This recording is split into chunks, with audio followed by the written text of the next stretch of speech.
तो मुंबई वासियों को मैं अभी श्रावण नगर सहकारी गृह निर्माण संस्था एकनाथ नगर कांदिवली वेस्ट में खड़ा हूँ। संदेश तो ये बिल्डिंग अपने आप से लोगों को देगी।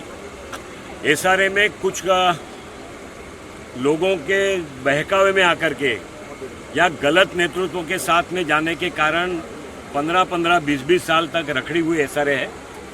विकासकों की भी गलती है, जिन विकासकों ने अपनी क्षमता से ज़्यादा काम लिया है, न क्वालिटी में ध्यान दिया है, न ऑक्यूपेशन सर्टिफिकेट लाया है, ना ही लोगों को समय पर भाड़ा जाता है। जिसके टूटे हुए घर है उसकी पात्रता सुनिश्चित करने में भी बड़ी कठिनाइयां हैं।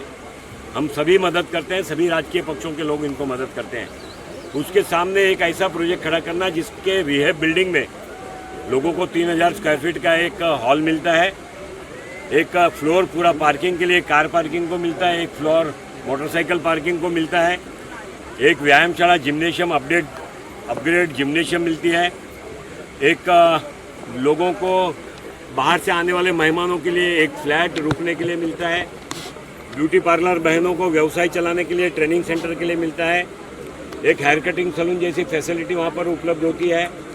इस प्रकार का काम रिहेब के बिल्डिंग में होना, समय पर होना, क्वालिटी वाइज होना, माइवान से जिसका काम होना, ऑक्यूपेशन लाने के बाद लोगों को उसका पोजीशन देना, ऐसा विकासक का काम शिरजी शरण ने किया है। मैं उनका अभिनंदन करने के लिए आया हूँ और मैं केवल यही संदेश देता हूँ कि ये बिल्डिंग आने वाले दिनों में प्रधानमंत्री नरेंद्र मोदी जी जिनके संकल्पों का विकसित भारत होने जा रहा है, इसमें मुंबई के उन स्लम डेवलपर्स को जो झोपड़पट्टियों में रहे, झुग्गियों में रहे, उनको अपने घर का अभिमान हो, ऐसा घर देने के लिए जिन्होंने शुरुआत की है, ऐसे विकासक को अभिनंदन करने के लिए मैं यहाँ पर आया हूँ।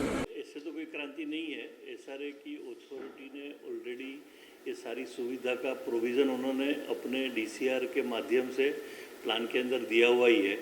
हमने उसका प्लानिंग का फ़ायदा उठाते हुए ये पूरे एसआर जो एमिनिटीज़ है उसको डेवलप किया हुआ है। तो ऑलरेडी एसआरए की अथॉरिटी के प्लान के अंदर ये चीज़ था ही, तो एक ये शुरुआत है कि जिसको हमने डेवलप करके दिया हुआ है। नॉर्मली एसआरए की बिल्डिंग मैंने भी जो 1-2 पहले बनाई तो हम ये सुविधा का रूम बना के छोड़ देते थे।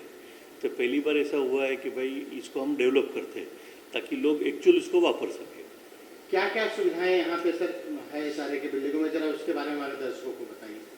जैसे जो एसआरए अथॉरिटी ने अलग अलग महिला वेलफेयर का प्रोविज़न किया हुआ है, युवकों के लिए एक प्रोविज़न किया हुआ है, बच्चों को पढ़ने का प्रोविज़न किया हुआ है, तो वो सारी जो सुविधा का फ़ायदा लेते हुए हमने एक आइसोलेशन रूम दिया हुआ है कि जिसमें जो कोई परिवार के घर में कोई लंबा बीमारी है, तो क्योंकि एसआरए के घर छोटे होते हैं तो घर पूरा डिस्टर्ब होता है, तो उस लोगों के लिए एक अलग से आइसोलेशन सेंटर जैसा बनाया हुआ है ताकि वो घर के बिल्डिंग के अंदर ही रहे, वहाँ पे वो आराम कर सकते हैं और परिवार को भी ज़्यादा तकलीफ स्ट्रेस नहीं लेना पड़े।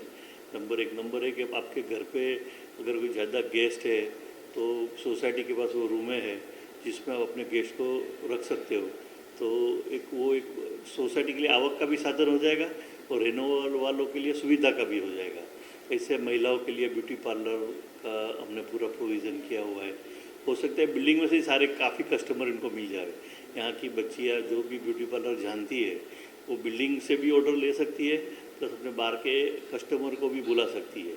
ऐसे ही खाने बनाने की जिनको ज़्यादा कौशलता है तो वो अपना ऑर्डर लेके, अभी छोटे घर में बनावे तो एक तकलीफ़ होता है करके एक अलग से उनको भी कम्युनिटी किचन दिया हुआ है कि वो उस सुविधा का फ़ायदा उठाते हुए वो अपना हुनर के हिसाब से हर एक अलग अलग चीज़ बना के बेच के एक कमाई का साधन जरिया कर सकती है। ऐसे बच्चों के लिए इंडोर गेम्स है, हेल्थ के लिए पूरा जिम्नेशियम दिया हुआ है, एक खास करके बड़ा बैंक्वेट दिया हुआ है जिसके अंदर लोगों का कोई भी छोटा सा कार्यक्रम 150 से 200 लोगों का जो हो सकता है सारा, तो वो पूरा फैसिलिटी के साथ में दिया हुआ है। प्लस सबसे बड़ा जो भी हस्बैंड वाइफ दोनों जॉब करते हैं तो वो अपने बच्चे को कहाँ छोड़ के जावे, अगर न्यूक्लियर फैमिली है तो उनके लिए भी एक यहाँ पे पालना घर जैसा एक व्यवस्था किया हुआ है कि वो अपने बच्चे को वहाँ पे छोड़ के जा सकती है। वहाँ की टेयर केटर उसका ध्यान रखेगी और जो भी नॉमिनल पैसा होगा वो हिसाब से ये सारी सुविधा चलेगी।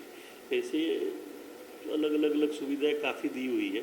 सोसाइटी का ऑफिस है, यंग बच्चों के लिए पॉडकास्ट रूम दिया हुआ है, लाइब्रेरी दी हुई है बच्चों को पढ़ने के लिए, तो ये सारी सुविधा दी हुई है। टोटल कितने यहाँ पे सारे के रूमों को शिफ्टिंग मिलेगी पुनर्वास के तहत? ये टोटल करीबन 680 परिवारों के लिए ये घर का है ये बिल्डिंग। कब तक ये लोगों को यहाँ पे मतलब रहने के लिए ऐसे हमारा मार्च तक का पूरा टारगेट है। मार्च 2026 को हम उनको पोजीशन विथ ओसी दे देंगे। अनफॉर्चुनेटली एनवायरनमेंट के हिसाब से हमारा सेल बिल्डिंग चालू नहीं हो पाया है, क्योंकि वो एक अप्रूवल लेना रह गया था, तो सेल बिल्डिंग अभी, लेकिन हमने फिर भी ये पूरा बिल्डिंग एकदम जोर जोर से चालू करके इसको पूरा कर रहे हैं। सर प्रवेश द्वार बहुत खूबसूरत है, बेड भी बहुत खूबसूरत है, लेकिन एक सवाल ये भी उठता है कि जो लोग यहाँ रहने के लिए आएंगे उनके लिए पार्किंग की एक बड़ी समस्या होगी। पार्किंग के लिए क्या सुविधा है, क्या बता सकते हैं? पार्किंग के लिए नॉर्मली मैंने जितने भी एसआरए की बिल्डिंग उससे पहले बनाए, तो उसमें 4 व्हीलर का तो एक रूल के हिसाब से प्रोविज़न था, लेकिन एसआरए के घरों में जो हमने एक्सपीरियंस किया है कि हर एक घर में कम से कम एक बाइक होता है, तो जितनी भी ओपन स्पेसिस थी उसके अंदर सारी बाइकें खड़ी हो जाती थी और बच्चों को खेलने को मिलता ही नहीं था। तो इसमें फिर हम लोग ने एक पोडियम पार्किंग दिया हुआ है, जिसमें ग्राउंड फ्लोर में सारी 4 व्हीलर पार्किंग रहेगी और फर्स्ट फ्लोर में सारे बाइक की पार्किंग की सुविधा की हुई है, ताकि 680 परिवार के घरों के बाइक वो पूरे फर्स्ट फ्लोर पे आ जाएंगे और जो सराउंडेड एरिया है, ओपन स्पेस है, उसमें बच्चे लोगों को आउटडोर गेम खेल सकते हैं। मैं अभी एक सैंपल फ्लैट देख रहा था, बहुत अच्छा लगा मुझे। कुछ सवाल उसमें भी थे कि जैसे कि आपने एसी लगाई थी, वॉशिंग मशीन लगाई थी, क्या वो सैंपल है या फिर वो उसके साथ उनको मिलने वाला एक फ्लैट? जो आपने फ्लैट देखा उसके बाजू में एक फ्लैट था जिसमें हमने जो बेसिक फ्लैट है वो दिया हुआ था। ये हम बताना चाहते हैं कि किस तरह से आप इस फ्लैट को बेस्ट वे पे यूटिलाइज कर सकते हो। जैसे हमने बेडरूम में एक सोफ़ा कम बेड रखा हुआ है, हॉल के अंदर भी सोफ़ा कम बेड रखा हुआ है, तो बाथरूम भी उस हिसाब से बने और उसके प्रोविज़न के आपको अभी वॉशिंग मशीन इस कंपलसरी हो गया है, वो लग्जरी नहीं रह गया है, वो एक नेसेसिटी हो गया है, तो उसका भी सारा प्रोविज़न बाथरूम के अंदर किया हुआ है। तो किस तरह से प्रोविज़न को आप यूटिलाइज कर सकते हो वो उसमें दिखाया हुआ है। कितना कार्पेट है? ये 300 फुट के आसपास का कार्पेट है।